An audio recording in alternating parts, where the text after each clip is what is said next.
So I'm on this mission now, right?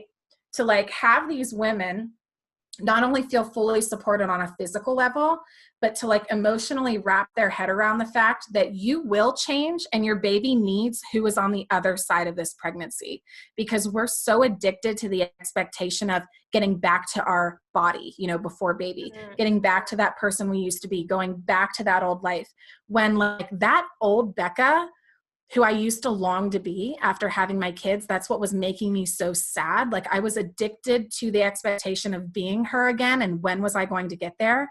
When I realize now, like that old Becca would be like, I can't fucking wait to be her. Like I can't.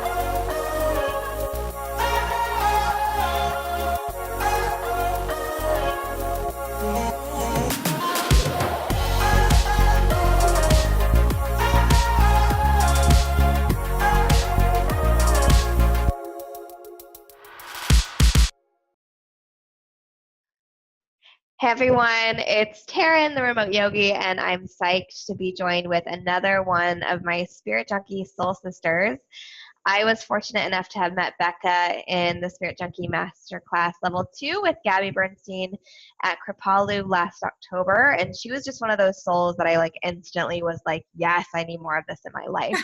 And so of course I have to share with you.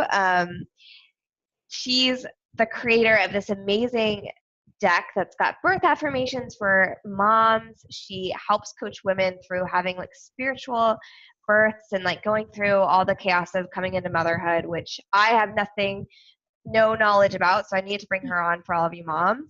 And then also she's a purpose coach, kind of helping people find their path. So amazing things. I'm excited to dive into all of it and share her story with you today. So welcome on, Becca. Thanks for being here.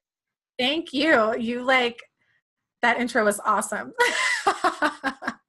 Hell yes. I mean, I'm not at the level of like Tom Bilyeu yet, but I will get there slowly but surely. I love it. Well, Becca, I'd love for you to just kind of share your story on what led you to Gabby's Spirit Junkie class. That's kind of how I start all my Spirit Junkie girls. Like, what life things got you even on this spiritual path and got you into Gabby's masterclass where I met you? Well, it's kind of interesting because it was a complete accident. I didn't even hear about Gabby until I'm going to say like early last year.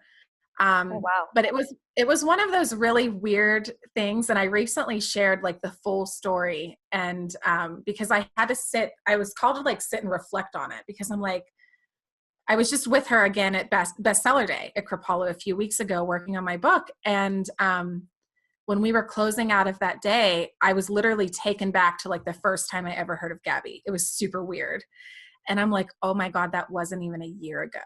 And like, look now, like I went from how it happened. Honestly, I was watching YouTube videos, and you know how YouTube like does that weird thing where it's like, if you watch this, you might like this. And it just like instantly throws it into your playlist. I was working one morning, nursing my daughter. Like it was like 4 or 5 in the morning. It was like still super dark out.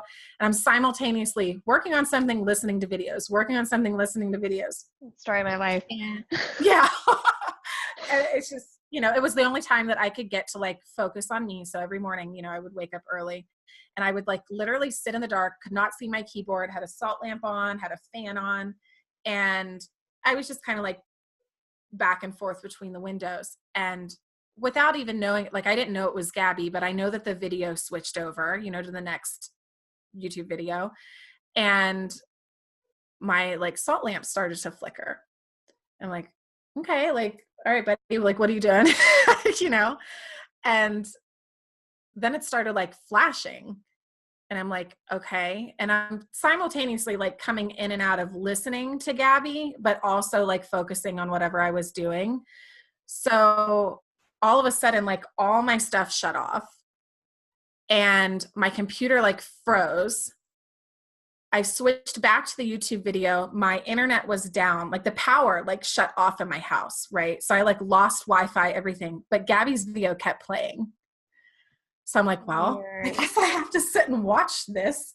You know, I'm like in the middle of, I think I was like attempting a blog back then that didn't like go over too well. So I'm like, I guess I'll watch this video. P.S. This is kind of weird that like it must have had enough time to buffer and load that like, I'm watching this. So her video, all about spirit guides, how they communicate to us, how no matter what we do and where we go and how much we try to ignore them, they're going to keep showing up and they're going to force us to listen. And I'm like, okay, this is creepy. This is so creepy. And, like a lot of people who meet Gabby for the first time, they're like, who is this like beautiful woman sitting on this cool couch or like wearing these angel wings or these nice heels talking about Wayne Dyer stuff, Yeah. And obviously that's like her signature thing, but that's like whenever I first met Gabby. So I remember switching over to her website, she's at like level 1, like dancing. I think it's still the same landing page. And I'm like, this woman is like so fascinating. And then, through like obviously like weird series of events, I was simultaneously listening to a boutique podcast by Emily Benson and listening to people like Amanda Francis. And then like Gabby's just coming up everywhere. And I was like hooked. So I got in on her digital class. It took me months to get through the material because did you do digital or live for level 1? I did digital for level 1. Well, of course yeah. you did. Yeah. So I don't know about you, but I was like super dedicated to that. And there were parts that I would just like rewatch and rewatch and rewatch. And it took me a long time to get through. And at the end, I'm like, what's next? Like, what's next? And I had to get to level 2. So I did. And it was like a super impulsive move, but I knew that I was like really being called to be there. When I thought about not going, it made me like just physically, I don't know, it just made me feel like gross. And I knew it was time too, because at the time I had, my son's 4 now, my daughter's 2. So, just a few months ago, that's the first time that I left them for that long. Wow. Because we were there for, is it like a little over a week, I think, like the whole deal was. And I was like really weirded out by it because there's a lot more that goes into it for, a mom of 2 than like the old Becca that would just like hop on a plane and go. So I really had to think it through. I'm like, is this worth, the financial investment of the tuition? Is it worth an 8-hour drive or a flight to Massachusetts? Is it worth leaving my husband alone with the kids for a week and having my mom and sister and dad like pick up the pieces? Like, is it worth it? And I was like, you know what?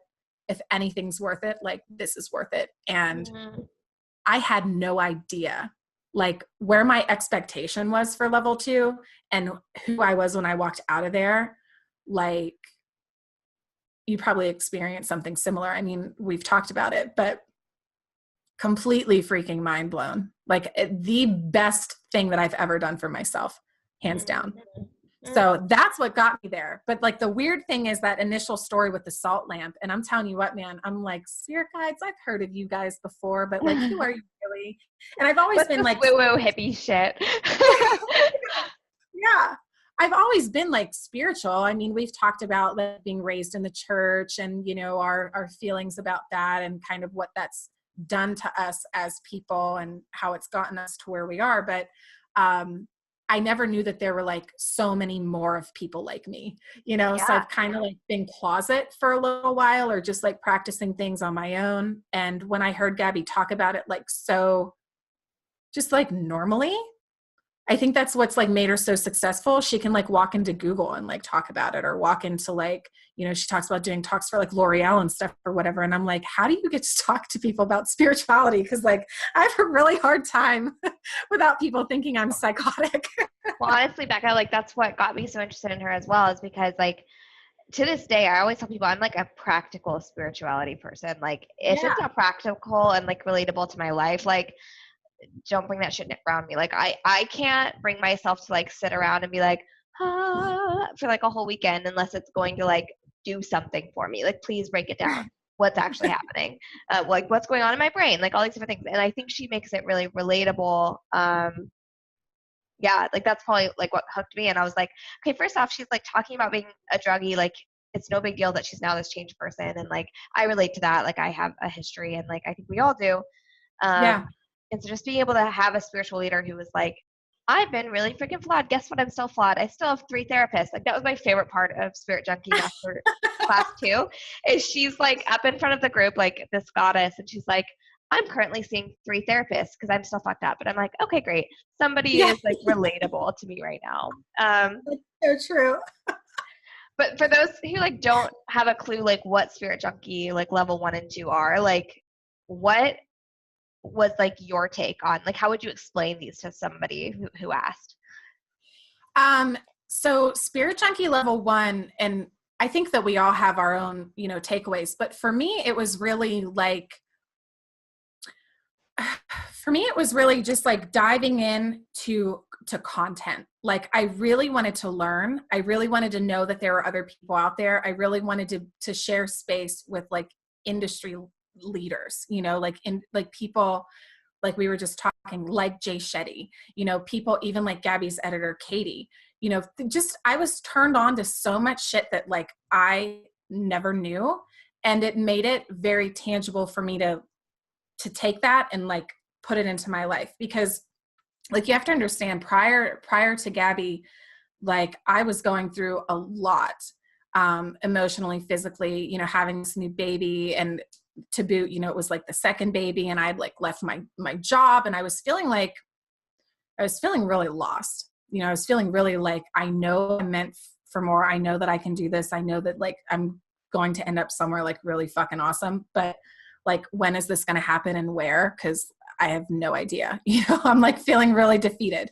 So for me, I just needed to get my hands on something that was like, made me feel better. But the takeaway from level 1 was a ton of valuable content, all of those business basics. Like it was, even though it was approached from a spiritual aspect, like I was doing way more practical work through that. Mm-hmm. Level 2, on the other hand, when, and I've never been to level 1 live, which she's actually not doing anymore. So I'm not sure if maybe people that go live take something different away. For me, it was very like practical. Here's what this is. Here's how it affects you. Here's how you can implement it. Done. But I was busy. Level 2 was where I was like, okay, I'm trying to do all this stuff from level 1, and the same stuff keeps coming up for me. That's like keeping me from it. So like, help me. I felt Please like help me. cracked wide open, right? Like again, like all the practical stuff. Like I did. So I found Spirit Junkie because I went through Gabby for B School with Marie Forleo, and so I did B School and Spirit Junkie thing. And so yeah, I was getting all the business stuff, all the strategy. Like I got this figured out. But there was something about being around like a spiritual teacher who's just like relentless. That like, we're up there trying to share our story, and she's like, nope, you're not feeling it enough. Nope, you're not getting real with us enough. And having somebody who like relentlessly was pushing us, but in a place that was so compassionate, I was like, whew. And it just gave us the space to be able to do the same. Like I remember the feedback I got from you guys that week, like complete strangers, ended up sisters at the end of this. But like for me, again, I know all the strategy, I know all the business things. This is still like what I keep being told over and over again. And you and Stacy at one point had said like, Taryn, you put off this like super, super ambitious person. Like we got that you're the fiery, like go, go, go person. Mm-hmm. We want to feel like the inspiration of like something deeper. Like we want to like connect with you and not the ambition. Yeah. And that hit me so hard. That was so hard to hear, but it was so needed, right? Like I like cracked open over and over and over again that week, Yeah. Well, and that's what I like that Gabby says too. And especially around, if anyone's read Judgment Detox, like, I learned at Bestseller Day a few weeks ago. We talked a lot about that book and how they like went back and forth on the title. They went back and forth on the cover. It's like a really dark cover, like a really serious Gabby, and this like connotation of a negative title, Judgment Detox. Like no one wants to admit they have judgment, but she said like, this book is for the willing. If you can't admit that you have judgment, that you want to detox and change your life, like I personally might not think that this book's for you. And that's exactly how I feel about level 2. Like level 1 is, you don't you can get deep if you want to, you know, because there's a lot of content in there that requires you to like transcend whatever it is that you're like, you know, superficially just like doing without. But level 2, I completely agree. Like we get there, and if you walked into that room completely closed off, it is what it is. But being in that energy of, you know, 100 of us, and then having Gabby and her team leading it, I can't see that there's any way that you would like physically, energetically, spiritually be able to close that shit off, because it was so powerful and we were all so like open and raw. But it was definitely like, I knew when I walked in there, even though I really didn't know exactly what I was doing, but like I surrendered it there. Like I remember pulling onto the Kripalu property and I'm like, literally like, thy will be done. Like whatever the fuck happens here needs to happen, and go, like whatever, just do it. You know what I mean? So I agree. But yeah, Gabby's not shy about like sharing what comes through her. And I think that helps all of us, because we all learn from each other too, that, you know, you hear other people sharing their stories or, you know, whatever. Like I learned so much from the people, from every single person in the room when she was like workshopping them. But it is, there is some pushback. Yeah. Well, and I think it's so beautiful too, just like, again, like the sisterhoods that were created. But it also like just gives us the encouragement as leaders ourselves in this space, in this community, is to be those like raw, relentless, like we're going to hold your hand, but we're also going to like be open with you. And I've always found that when I'm in, whether it's coaching, whether it's like yoga teacher training, whatever it's been, when I'm in an environment where somebody holds a mirror up to my face and goes, check yourself out. No, really check yourself out. Like that's when I know I'm going to grow and change. Well, and also like the sisterhood was a completely added bonus. Like if you would have asked me before what my expectations were, I mean, I already mentioned, like I walked in thinking like, oh, this is like going to be like fun and good for me, to like, holy shit, I cannot believe how light I feel, how much I've grown this week, how much work I like, how much I let go, how much I surrendered, how much I expanded. And it really wasn't even until like the months after that I started, like, it started trickling down to me. I'm like, oh, you know, I'd find myself like coming up with something, and I've called you several times, you know, like something triggers me, or I have a question, or I feel really alone. And I'm like, Becca, don't go back into that pattern. You have no excuse anymore. You have 100 sisters. You have Gabby's team. Like you literally have everything that you need, and you are fully supported. And, you know, I have like, you're in Thailand, you know, we've got Andy in California, we've got people all over the freaking world, New Zealand, whatever, Australia. It's amazing. I did not know that that was like I did not know that the sisterhood even existed, because I really like have never been that kind of person that had like that group of girlfriends that like, I was, you know, I like went away to college and there were like 12 of us, and our wedding party was like, you know, 40 people deep, and, you know, all of these things that you see on Pinterest and on Facebook and stuff. It was never me. Like it was, I felt like, you know, I bounced around to all my different kinds of friends, and I know who supported me. But now it's like that, well, you know, you remember when we did that soul retrieval thing with Gabby, where we like kind of went and talked to our younger self. For me, like what came up was that feeling of like being that young teenager that didn't have support. And it's like, here you go. Like look at this energy in this room. Like you have it now. Like you're fully taken care of. Like patch that up. You're good, you know? So yeah, walking out of there with like 100 best girlfriends, I'm like, this girl is on fire, right? Like this is awesome. Dancing my way out. Not wanting to leave. Like no. And of course we could talk Gabby all day, but I really want to bring this back to you. And, you know, you kind of shared kind of being the outsider and things like that. But I want to dig into something that you had mentioned, like you were talking about getting into Gabby, is that you had just given birth to your daughter. I think you were saying you were like feeding your daughter and all this stuff. But you were saying in that moment that like you were in a kind of darker place in that, right? Like you kind of went through a lot of trauma getting into motherhood. And that's a lot of Yeah. what you coach on now. So I'd love to kind of hear your story. We're going to kind of pivot into the mother work that you're doing now. What happened with you getting into motherhood? What kind of experience did you have?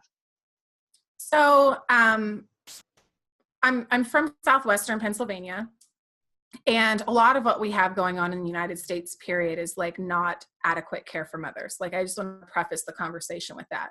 I fully believe that like moms are not supported the way that they need to be. And because of that, it's translating into the way our kids are being raised. And that's translating into mental illness in children and in families. And that's translating into things like bullying and violence and drug addiction and all of these other issues that we have as they then become adults. So a lot of people think like that pregnancy and motherhood and Pinterest boards and like baby registries and just this like novelty of having a baby is all that it is. So if you're ever expecting that from any of my work, I'm probably not for you. Just, so what happened with me was I had my son, and, we were in that like novelty kind of thing. It was like really fast paced, and looking back, I probably did have some underlying anxiety and stress and stuff like that, but I was like too busy being like a new mom trying to figure it out. Although, like I said, like reminiscing on it, I can see how I was changing, but it wasn't until after I had my daughter, like 18 months or so later, that like I really felt like I went off the deep end, like full blown, like, who am I? Why am I here? What am I doing? Every single fucking bit of this sucks. Like, this is just, I was resenting my husband. I had quit my job that I had been at for 4 years, and like really had a great future ahead of me in that. Like, I could have had a job anywhere that I wanted, literally making a great amount of money. But I left because I was stressed when I was pregnant, and I knew I couldn't do it anymore. And that was the sacrifice that a mom was supposed to make, So every day my husband would come home and go and get in the shower and take a nice long shower. Like, after I had been home all day and didn't even get to pee, I would lash out at him, or I'd be mad at my friends because like they were still, like they were still living their life. And here I am, I'm supposed to be like this happy mother with like 2 babies. And I'm like, this is like not what I fucking signed up for. In between that, just like any other depression and anxiety, I kind of like loosely use those words. You have those like light moments, and you have that inspiration come through, and you have that connection. And, now I know that was my, like, those were my guides. Like, those were my angels. Those were my people, like, just guiding me back. And, I was just searching for support and searching for help, and other people who were like me, who were like being raw and honest, about what they were feeling. And I just remember thinking, like, all of this stuff that we did when I was pregnant, like, I'm reading all these books, I'm doing all of these things that I'm told I'm supposed to be doing. I have this awesome job. I have my degree. We got married. We got pregnant. We had the babies. We have a house. What in the hell does that even, any of it matter? Like, I had the Pinterest worthy nursery. I had like the right baby monitor. And I'm like, these kids don't want any of this. So, I mean, just like, I could go on for days about it, but really, now that I'm a little bit removed from it and more evolved, and I've done like so much talking to other women who are in the same experience, what I know now to be very true, and what I'm going at it with this year, is that we experience this like energetic heightening when we're pregnant. And I really think what happens is, if we don't harness that energy, we don't know what to do with it, and it spirals us out. So very similar to the way that like athletes utilize adrenaline to go faster, to work harder, to win. If they don't know how to control that, it can like ruin you. So, and Brene Brown, talks about this a lot, with vulnerability and shame and joy. She talks about like, if we don't utilize like our emotions properly, like they can just like go haywire. I'm Right. paraphrasing, but I know that there's a different kind of energy that comes up when you're pregnant, but I'm like, if Becca statistics, I would venture to say that 100% of women experience it. They just don't know what it is. So I'm on this mission now, right? To like have these women not only feel fully supported on a physical level, but to like emotionally wrap their head around the fact that you will change and your baby needs who is on the other side of this pregnancy, because we're so addicted to the expectation of getting back to our body, you know, before baby, getting back to that person we used to be, going back to that old life, when like that old Becca who I used to long to be after having my kids, that's what was making me so sad. Like I was addicted to the expectation of being her again. And when was I going to get there? When I realize now, like that old Becca would be like, I can't fucking wait to be her. Like I can't wait to be Becca in April 2019. I can't wait to be that Becca who's on the other side of Masterclass. I can't wait to be that Becca sitting here talking to Taryn right now. Like that old girl doesn't have shit on like this Becca. Like I'm so much more me. I'm so much more Becca and embodying like who I am as Becca, right? Like as me, that now I can translate that and transfer that into my kids to be a better mother, into my husband, you know, to be a better wife, and my family. And I'm really getting clear about, so crystal clear about like what I'm doing and why I'm here. So, I mean, the big things we have going on is, you know, the birth deck, which we can talk about to just help mothers have like a tool for themselves that they can even use privately. Because I know that's one thing. There's so much shame around asking questions in people's pregnancies and getting support if it looks a little alternative. So I wanted to create something that like you could literally like pull out of your purse or keep by your nightstand if you're like too scared yet to like really talk about it. And, you know, let's be real, like all of our problems are solved like we like within, Totally. you know, so yeah, absolutely. You have the answers. Yeah, like we have to be willing to go there. And then we're also doing a spiritual childbirth education class, because the United States, you know, the medical model of care and the way that we treat mothers on a physical level going into their pregnancies and birthing times is that of a patient with like with something that needs to be cured or fixed, not necessarily a natural process that needs to be observed and supported. You know, so I really want women to know that they have a choice. They have so many options. And like I say this all the time, whether you decide to have your baby in the woods or in a birthing center or in a hospital or in your house or in your car on the way to the hospital, like it doesn't really matter where. I want you to know that you chose that you feel supported in that there, you know, is a healthy amount of fear around it, but it's not you, you know, trembling and getting anxiety and getting sick because you just have no idea. So no, I yes. love that you're talking about this, because I honestly was chatting with a friend the other day who said, you know, like, are you ever going to settle back in the US? And I told him not right now. And his question was like, well, like, you know, why, what would prevent you from settling here? And I straight up was immediately like, I don't want to have kids in the US. I don't want to give birth in the US, because for me, I want it to be my choice. I want it to feel very much like I'm in control of what's happening. And I just hear so many horror stories working with doctors and things where like they take your choice away. And I don't think women know, like you said, that they have options, that they have the opportunity to say like, no, I want to bring in my own doula or, you know, whatever, and give birth at home or whatever the circumstances are. What's some of the things that you're teaching in your spiritual childbirth class that kind of help people to feel in control? So our mission of spiritual childbirth education is that every birth, every baby is completely unique.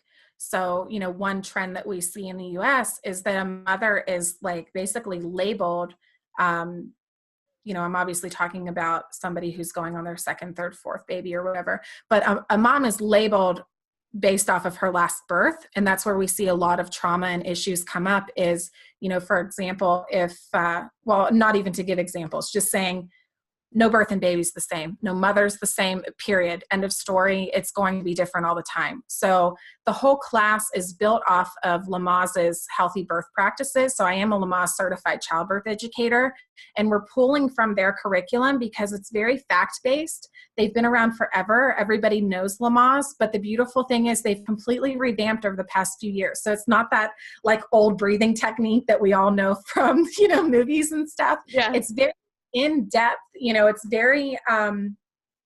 very solid evidence-based information. And, we just work through these birth practices, but we're also including, that spiritual connection. And for different people, spiritual means different things, but essentially what we mean is like the connectedness between you and your baby as souls, like as two separate people, and the connectedness of, you, your baby, and whatever, higher power that you believe in, to know that there's something more at work than just our body and the baby. And that's a sacred moment. My book is The Sacred Transformation. Like that's what this is all going to be about, is harnessing that energy of your pregnancy and birthing time to really step into your potential, like as a human, as a mother, as whatever you are, in your life. But we talk about everything. We really encourage mothers to get in early. Like my partner, who is a doula, her name's Kate Mienko. I think she even has like a bundle, and it's called like From Pink Line to Postpartum or so. So it's like pee on the stick pregnant. We want you in the class. And that's the other problem, in my opinion, with what's going on in the US. It's like most women don't get a birthing class until like 30, 34 weeks. And like, I'm being very loose here, but like, that's too late. Like even halfway through your pregnancy, there are a lot of things that we can do. Those first 20 weeks are super important. So like, let's get going, because the truth is we don't really learn about it beforehand. We're afraid to even talk about our menstrual cycles and, and just sex in general. Like it's such a taboo thing, which is why I love that we've remained connected with Stacy. Oh yeah, the work she's doing. This so sex good. Oil and, getting women to drop into their divine feminine. Like it doesn't have to be woo-woo and weird. It's beautiful. And just like a short story, my 2-year-old daughter knows that her, womanly essence, she calls it her yoni. And it is so cool. Like my mom heard her say it the other day. She's like, this is my yoni. And I'm like, I love you. And to see that, like, to see them be raised around like people who are going to support that and support that like exploration of your body and remove that fear. Because for a lot of people, when they become pregnant, that's the first time that they're openly talking about their, lady parts, as we like to say, you know what I mean? That's the first time they're talking about any of these changes. And even then it's still this like private thing where you go to your OB and the door is shut and like no one's allowed in and your legs are up in stirrups. Like that's not fun. And like gloves and like, it's like, it's like gross. And, so if you're watching, if you happen to be catching this from a big city, this is some other pushback that I've been receiving lately and just some feedback, I guess. There is progress in the United States. Like, don't get me wrong, but we don't all have the opportunity to like fly to a big city for, the month of our expected birthing time and like wait for a baby to come. You know what I mean? So I'm speaking from where I am and a lot of other like really local, small rural communities where, we're lucky to be within an hour drive of a hospital. Like our nearest care, there are a lot of local hospitals that don't even, they may see women just like not even really prenatal care, but like if there's an issue in the ER or something, but they're not like actively seeing patients and delivering babies there. Certainly not to the extent that like the rest of the world is. So it's just, we're trying to make progress, and it starts from educating the women. It starts from having the women get their voice back and demanding what they want in their birthing times. The same way, years ago, men used to not be allowed in the delivery room. you know, or the OR if there was a cesarean section, you know. Even with this like push for doulas, a lot of people will tell me like, well, what do you mean? Like doulas are everywhere. And I'm like, actually, no, like these local care providers, and I'm not naming names or like trying to say it with any kind of connotation, but I think there's a misunderstanding around what a doula is and does. And so many people are still against doulas being in the room. When I wish that I would remember who to quote here, but a birth worker in the industry says, if doulas were a drug, it would be illegal to not prescribe it, something along those lines. Right. Because of the positive effects it has on births. It's phenomenal. Ugh. And I know you could talk all day about this on like how the birthing system really needs to change in the US, but I just want to pull it back to another part of what you do and what you're talking about was how mothers, especially in this world where it's like, how quickly can you get your body back? And like, you know, all these kind of attitudes. I love that you talked about moving forward into like the person that they become post birth instead of like trying to get back to somebody else that they were before, like having that understanding moving into it that they're like, they're not going back, and that's okay because they're going to come out this like better, more badass version of themselves.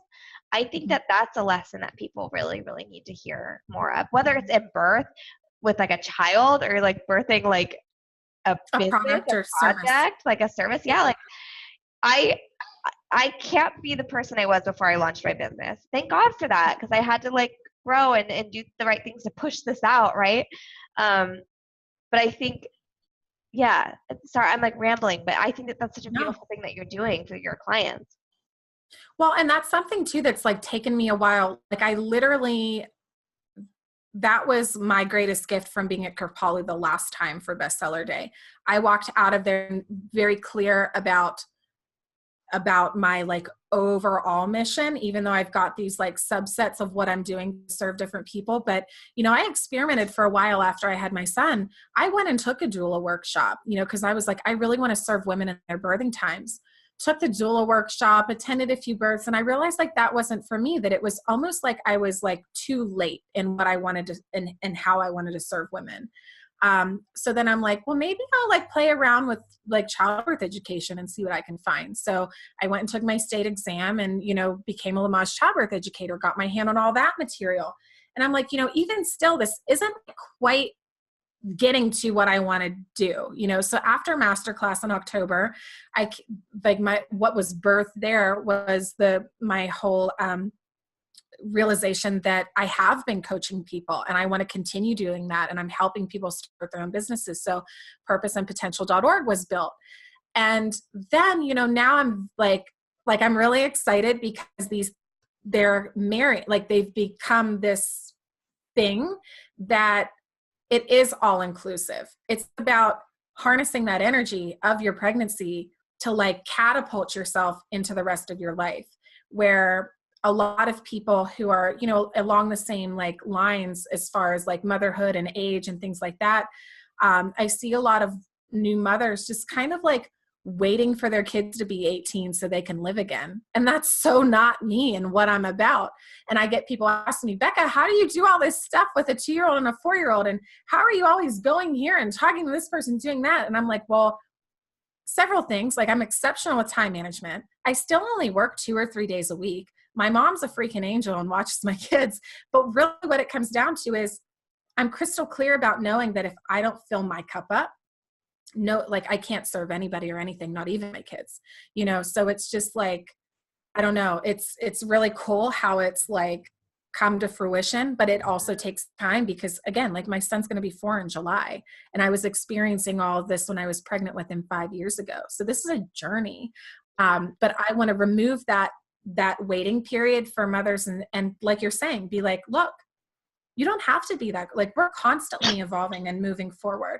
And it's totally okay for you to never be the same. Like it's actually better and healthier for you to be progressing. Like, I don't want you, like learn from your mistakes or learn from who you were and learn from that girl that you used to be.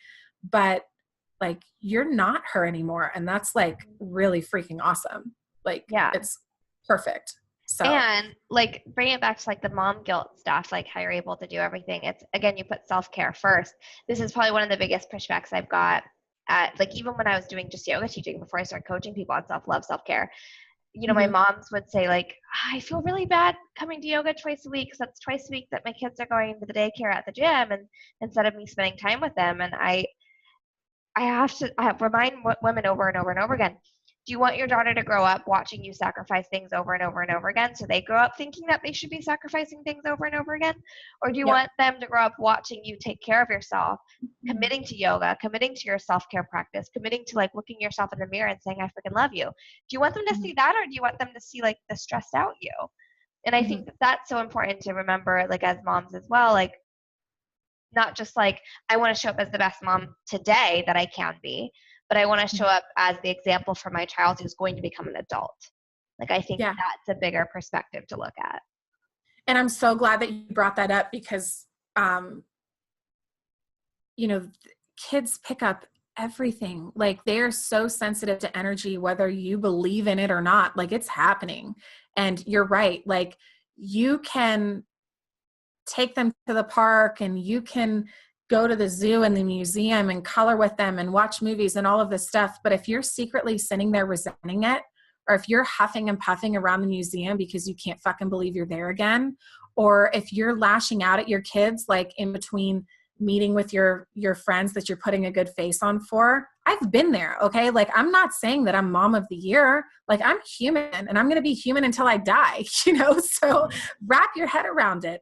But the truth is, like, they can sense when you're resenting them. They can sense when you're not happy. So instead of you trying to go every single day to do something with your kids to run away from the fact that you have shit to heal, show up for yourself and your kids on days where you know you're going to have a blast, and then everyone's happy. Like that, you can tell when kids are throwing tantrums, like when you are somewhere public. And like, again, I've been there. It's because they're feeding off my energy. They're tired, they're cranky, they want this, they want that, they're yelling and screaming. My kids don't act like that if I don't act like that. The only difference is as adults, we hold it inside thinking that no one can see it. Well, guess what? Your kid can see right the fuck through you. And they're going to and they're going to throw a tantrum. I mean, when they say like, what do they say? Happy wife, happy life, or like some, whatever that corny saying is, like, that's Yeah. true in motherhood. Like, if you are not stable, if you are not happy, if you are not whatever, Taking care of um, yourself. the kids are going to know, and the kids are going to correspond, just like the universe corresponds when you step into your alignment and like magically everything lifts up around you. It's the same thing. Like it is the exact same thing. And that's something I wish like all new moms realize, because even as an infant, when they're like, why is my baby crying all day? Why is my baby doing this? It's like, take a look in yourself. Like, are you super anxious right now? Like, are you really worried about like what you're going to eat next, or like when you're going to get to take a shower? Are you, like Gabby says, like, are you dropped in? Or I was talking to a couple of guys yesterday, actually. I said, or like, are you worried about, like, stress to me and anxiety is nothing other than thinking about what did happen or worrying about what's going to happen. Like, if you look at it very like logically and linearly like that, it's like, get rid of what happened, get rid of what's going to happen, and all you're left with is now. And when you're like dropped into that, you're here and you can like, there's like nothing, there's nothing else to do other than like be here. So your kids aren't worrying about what happened. Your kids aren't worrying about what's going to happen. That's why they're like naturally so happy. And we were kids once, we just lost that, it's wild.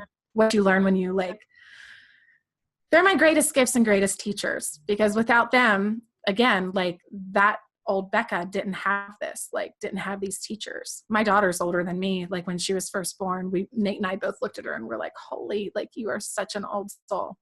So awesome. It's crazy. That's so fun. That's so fun. Yeah.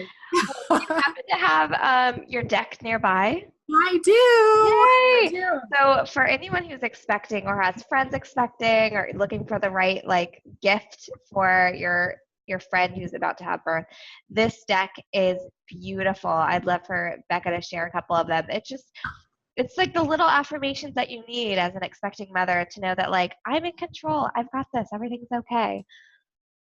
Yeah. And while I pull some pretty ones to show you guys, I first came up with this idea, like it came to me. I can't even say I came up with the idea because I look at this deck and I'm like, who did this? But I want to give a shout out to Shy's Art Studio, who did all this beautiful watercolor art that you're about to see. And then Branded Elements, who is the graphic designer and printer. Like without them, this could not be. And I'll make sure to throw some beautiful photos in the blog. So if you're watching us on Facebook or YouTube, make sure to head that way and check them out. Yes. So if you can see this, this is the back of the whole deck. It's a dragonfly, which, you know, I have so many stories, I think a lot of us do, about dragonflies, but transformation, right? Like that transformation into motherhood. But here are some of my favorites. Just positive affirmations here for birthing. So I'm always being guided. I'm never alone. This one with a little baby inside. Like, come on. Are you serious? I can't even, like, it surprises me every time. Is this reverse for you, Karen? No, I can see it as is. Okay. As my baby grows, so do I. This is like one of our favorites with that little tree. And then you're going to love this one if you haven't seen it yet, Taryn. Tribal. Yes. Like not focusing. My body was built for this beautiful birth. And here's another one that I love. My baby knows just what to do in these moments. So, you know, I intend for people to use these, you know, like if you pick one every day, or maybe you do meditate and you want to like pick a few and kind of like intuitively read them. But the other beautiful thing that we incorporated into this was meditation cards. So, you know, I'm not going to like hold it up there forever, but these meditation cards are just for people who are new to meditation, you know, get comfortable and place the hands on baby. And it kind of like walks you through a little meditation. Yeah. Gratitude cards, journaling cards are the yellows. And then we have mudra cards. So, you know, gestures that kind of help you like center in and feel less stressed or feel really connected to baby. So it's like active too. You know, it's not just kind of like, oh, look at the card. But it's literally a work of art. Like these things are awesome. So beautiful. And of course, as a yoga teacher, I'm all about the fact that you're like guiding the mudras and the meditations and all of that, as well as like the positive thinking. Like, that's amazing. Yeah. So beautiful. I literally, now I know I channeled these, like one day, all these affirmations started coming to me. And I sat down and I like made this like huge long list. And I'm like, okay, what am I doing with this? No idea. And then like later I would get like images and I'd go back and I'm like, okay, for this one I see like a dragon. Like I still didn't know what I was doing. I went to see Gabby's book launch for Judgment Detox in New York. It was meditating there, got like super clear about some things. Then I'm like, I need a watercolorist. Literally within a week, didn't even interview anyone else, didn't sample. I was like, yes, you're it. I need a graphic designer. Boom. And we just like got to work. So I had stalled out on this, just like a testament again to our work at level 2. I had stalled on this. I like gave up. I'm like, this is too hard. I can't, like, I don't even know if I should do this. Who would buy this? What is this? Like, who would find value in this? And just so people know, if you're interested in like creating your own decks, I've had many people reach out to me since we launched this last month. Got back from Gabby's in October, and all I had when I went was the watercolor from Shy. That's all I had. Like I had the watercolor paintings done, but I had no vision for anything else. So from October until March, I was able to, you know, find the graphic designer, put all the pieces together, get it printed, get it launched, share it. And now I'm trying to get it in each of the 50 states and beyond. So like amazing. Cracked open and just like ready to go to work. Yeah, I always say like when you're meant to be doing something, like things just fall into place. And again, you mentioned Stacy, like the same thing with her and the sex oil. It kind of just like fell to her at Spirit Junkie Masterclass, and then she kind of just ran with it, and it just like trickled out so quickly, and it's magic. Yeah. Well, I would love for you to share a little bit more about what else you've got going on in Becca's world. If people are interested in working with you, what kind of things do you offer? Yeah. So, the big thing now is our spiritual childbirth education class that we're working to make digital that should, go live in June. We're realizing that we're like maxing out. Like we want to make sure that people everywhere have access to this. So it's going to be really cool. We're still going to do like live, trainings and like group sessions throughout it. So you have access to myself and to Kate, but the modules will be like very self-paced and things like that. The other thing I do is several times a year, I do retreats. I just did my last one last month. So they're super exclusive and not just for mothers. I want to be very clear about that too, because I've had people kind of excluding themselves from some things I have going on. They're like, Becca, I wasn't sure like if I could post that here. I wasn't sure if like I was invited to this. We have a Facebook group called The Village of Purpose and Potential, and That's it's for everybody. It's for everybody. Like it's come and just be supported. Like come and be in the energy of it. I want everyone there. And then the other thing that I'm doing, really on a case by case is one-on-one coaching. Through Purpose and Potential, which, I do things a little differently. I found that through like my coaching experiences, I was getting a lot of content, but not a lot of strategy and action steps and how to.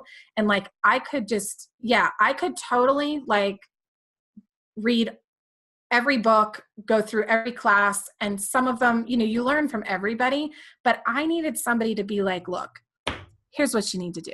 Or, I wanted to brain dump and be like, here's all my shit, like help me put it back together. So, with you moms in mind, I know that you can't commit to a 12-month program. Like who the fuck knows like what's happening tomorrow with a 2 and 4-year-old, let alone 12 months from now. So I put together a 30-day, 60-day, and a 2-week intensive. And you can find that on purposeandpotential.org, but there are no modules. There are no recorded anything. Like it's all me and you, and we're getting shit done because that's what I do. Like that's how I operate. That's how I get why we're such good friends, because it's the same thing here. I'm like, if you're not ready to take action, that's what my coaching is about. So if you just want to chat all day, I'm not the right coach for you. But it's beautiful. Like we're just here doing the work, and I love it. I love you. I'm so glad I get to share you today. Of course, I'm going to make sure all of her links are included in the blog. Awesome. So again, if you're watching this on YouTube, Facebook, head over to the blog, theremoteyogi.blog. And Becca, just one final question for you, and make it like a quick, like, you know what you're going to say. You have a daughter, so this is even better. But I always ask the women who come on my show, what is one lesson that you can give your daughter and all girls in the world to really know as they grow up? To really know as they grow up? Yeah, like just one lesson that's like embedded. Oh, I definitely know. To listen to your body. Listen to your body. Like your body is a vessel and it's an indicator. So if something doesn't feel right, it's not right. If something feels really good, it's really good. And we find that gap with all of the bad feelings when we don't listen to our body. Listen to your body. Listen to your body. Listen. I always know when people are in the right space for their coaching when they have like a quick answer to things like that. Like you're on it. I love that so much. Well, thank you so much, Becca. It's been such a joy. Again, we could talk all day. We probably will after this. And then if you guys are watching this on Facebook or YouTube, make sure to subscribe and head over to the blog. And we'll take questions over there and kind of get into a deeper discussion about everything going on with Becca. So head over to the remoteyogi.blog. And I put out a different video every week. So we'll see you back here next Friday. Thanks so much. Hey, thanks, Taryn. See you guys.